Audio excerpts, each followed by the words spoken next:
Professor John McNEILL, I'm very happy to have this conversation with you about your works, about your books. You are a historian. We are here in the Académique of Kingdom of Morocco. We are both colleagues in this academy. And we just want to have in this academic moment, called in French l'instant académique, to have some hints about what you were doing and you are still doing.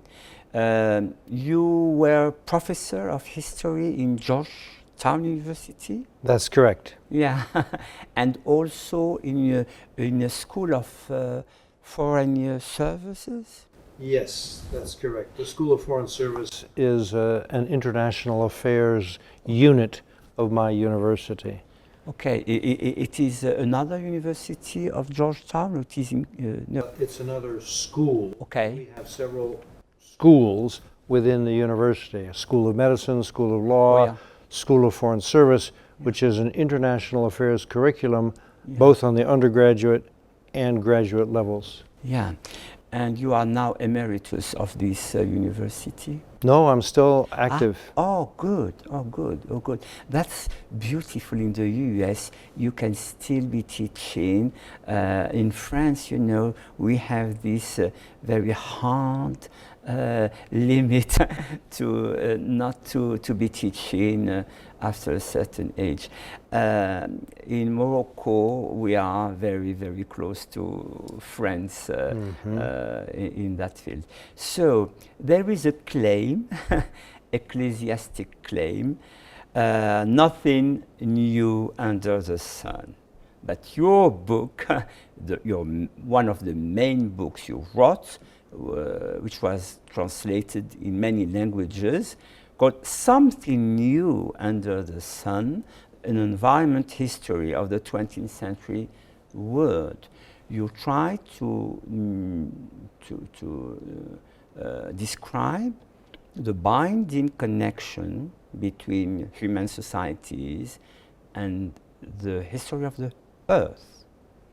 Is that correct? Yes, that is correct. That is correct. Yeah, because we are not that much aware about the idea that Earth, environment have really a history. They are not just conditions where human societies are building their projects to gather people and so on. Yeah, the premise of that book is that human society and the natural environment have always been influencing one another, changing one another through time, but particularly after 1900 and even more so after 1950, the pace, the scale, the scope of human transformation of the environment accelerated very dramatically. And that's why I claim there's something new under the sun in the 20th century. Not only were older human influences upon the environment accelerated and intensified, but there were some new ones that had never existed before.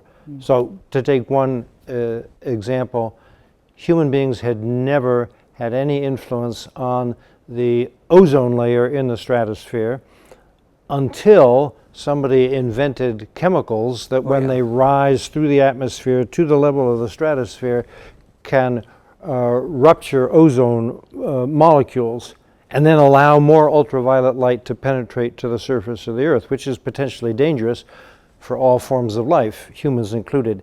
We call that the ozone hole. That's entirely new.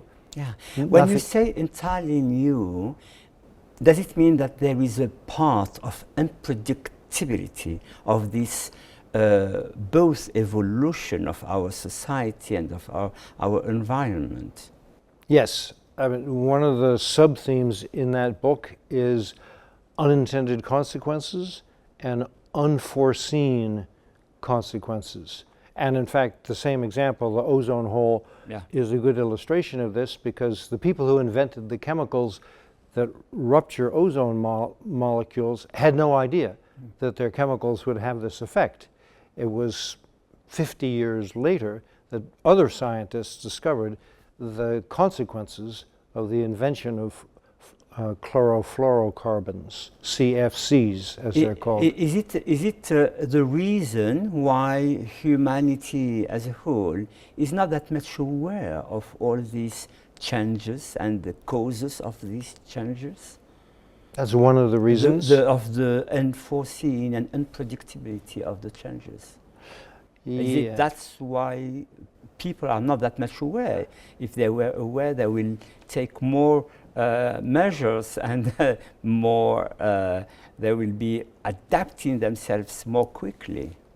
Yes, if people were more aware, they would be addressing environmental issues more quickly. But there are also structural problems that make it harder to address some kinds of environmental problems, particularly the ones that are what economists would call public goods problems. Yeah.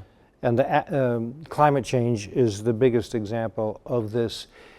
It's in everybody's interest to stabilize the global climate, but nobody wants to do it first and absorb the expenses of doing it, because the benefits will be collectively enjoyed. The costs are very hard to spread collectively around society. So it is a classic public goods problem, just the way fisheries are a public goods problem. Every fisherman would be better off if fishermen did not overfish, but every individual fisherman has an incentive to catch as much as he can. Exactly, that's the problem.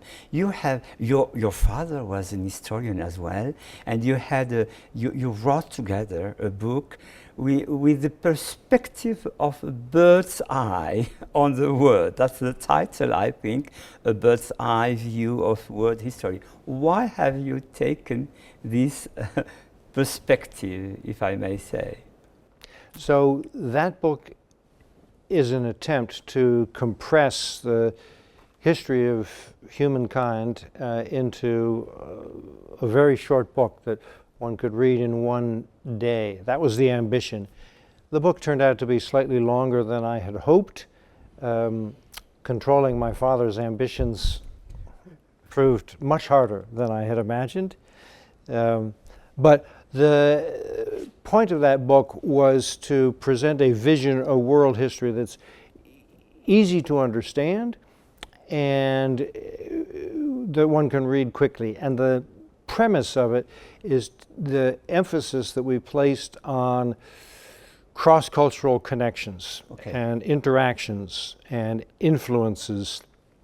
So the book is called The Human Web, because the argument that we make there is that there's always been a web of interaction among connectivity among human beings. Oh, yes. And that this has been extremely influential in the development of every single society. Not only on the side of economics, because many people said economics is really the field that integrates humanity in the same market, doing always this connectivity. But you are saying that connectivity is not only to be taken on the side of economics. Correct. I mean, you can see it in every sphere. You can see it in religion. You can see it in art. You can see it in music. There's, for example, some absolutely wonderful statues produced in Central Asia in the 2nd and 3rd and 4th centuries that show images of the Buddha, but dressed in a fashion that looks like an ancient Greek. Okay. So this is called Greco-Buddhist art, and it represents the influence of Greeks who were associated with Alexander the Great's invasion of Iran and Afghanistan and what's now Pakistan and India. And their cultural influence, hybridation, aggregation, integration, hybridation, connection, So yes, it goes well beyond economics. Yeah. Every sphere of human activity is connected to human actions elsewhere on the globe.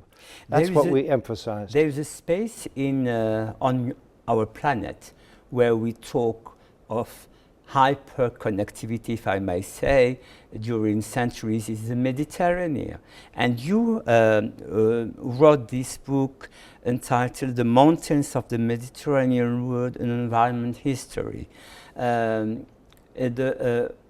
have you shifted to this part of our planet from your first interest? So that book was published in 1992. I did most of the work on it in 1988, 89, and 90. I did it because when I was young and just graduated from my undergraduate education, I lived in Athens in Greece for a year, and I took every opportunity to leave the city of Athens and visit the countryside. And one of the things I noticed was how underpopulated the mountain villages were. And at some time in the past, they had been home to many, many, many more people than lived there now. And I wondered why this was so. A few years later, I came back to that question and did research in Greece, in Turkey, in Italy, in Spain, and in Morocco. I spent 3 months in the Rif, where the mountain villages were full of people. In 1988. Oh, yes. There was no rural exodus there. It was very different from Spain, Italy, and Greece. And the Turkish pattern was more like Morocco. So there were some villages that were almost empty, some villages that were full.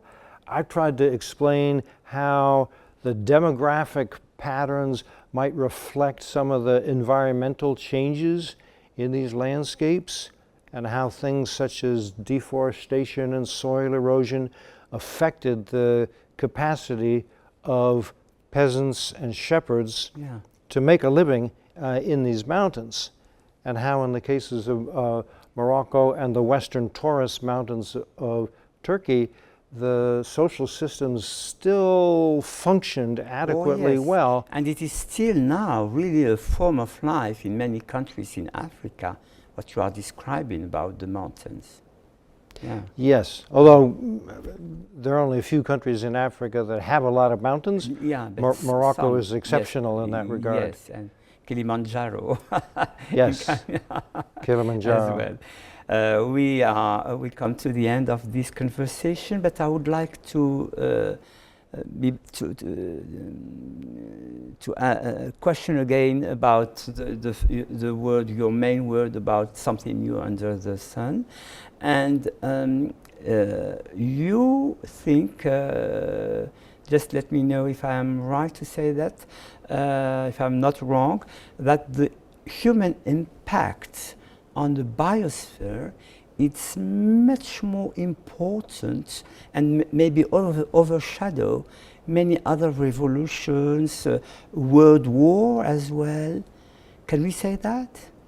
I think in the fullness of time, when we look back on the 20th century, in 100 years or 200 years or 500 years, our descendants will think that the most important things that happened in the 20th century were the human impacts on the environment. And what seem really important to us now, let us say the world wars, decolonization, the Cold War, these things will seem less important in 200 years or 500 years. But the impact on the global environment, that I think will loom large as the most important legacy of the 20th century. Thank you so much for sharing with us so generously your studies, your research in this Academy of Kingdom of Morocco. Thank you so much, Professor John McNEILL. Thank you. And thank you very much for the opportunity to speak about my work. Thank you. Thank you.